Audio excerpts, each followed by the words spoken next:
America में जब तक महंगाई घटने के साफ संकेत नहीं मिलते तब तक अमेरिकी सेंट्रल बैंक की तरफ से पॉलिसी में ढील दिए जाने की संभावना कम है। बुधवार रात को अमेरिकी सेंट्रल बैंक की तरफ से जारी दिसंबर में हुई फेडरल रिजर्व की बैठक के मुख्य अंश में ये बात सामने आई है। दिसंबर की बैठक में अमेरिकी सेंट्रल बैंक ने ब्याज दरों में 50 बेसिस पॉइंट की बढ़ोतरी की थी और मुख्य अंश इस तरह के संकेत दे रहे हैं कि आने वाली बैठक में फेडरल रिजर्व ब्याज दरों में और बढ़ोतरी करेगा। सर, क्या पूरे साल की तस्वीर रह सकती है ब्याज दरों में बढ़ोतरी की?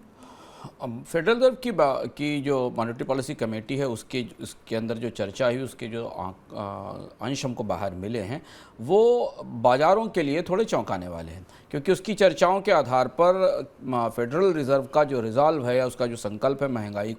को नियंत्रण करने के लिए वो काफ़ी मजबूत होता दिखता है। जब हमने पिछले दौर में जब पिछली बढ़ोतरी हुई थी और उसमें केवल 50 बेसिस पॉइंट की बढ़ोतरी देखी थी तो बाज़ारों को उम्मीद थी कि शायद अब फेडरल रिजर्व धीमे धीमे ब्याज दरों में बढ़ोतरी की प्रक्रिया को कम करने या रोकने की तरफ बढ़ रहा है, और इसके आधार पर उम्मीद बनी थी। पर जब इन मिनट्स को पूरा पढ़ें तो फेडरल रिजर्व दो चीज़ें बहुत स्पष्ट रूप से कह रहा है कि 2% की महंगाई की दर का उसका लक्ष्य है और उसके आने तक ये प्रक्रिया रोकी नहीं जाएगी। पूरा 2023 तो कतई इस तरीके का नहीं दिखता जिसमें कि फेडरल रिजर्व की तरफ से ब्याज दरों में कमी की कोई गुंजाइश दिखाई दे। यानी पूरा 2023 सामने उसी तरह का दिख रहा है जिसमें ब्याज दरों में बढ़ोतरी का दौर भले ही धीमा रहे लेकिन ब्याज दरों में कमी का कोई दौर होने की संभावना नहीं दिखाई देती।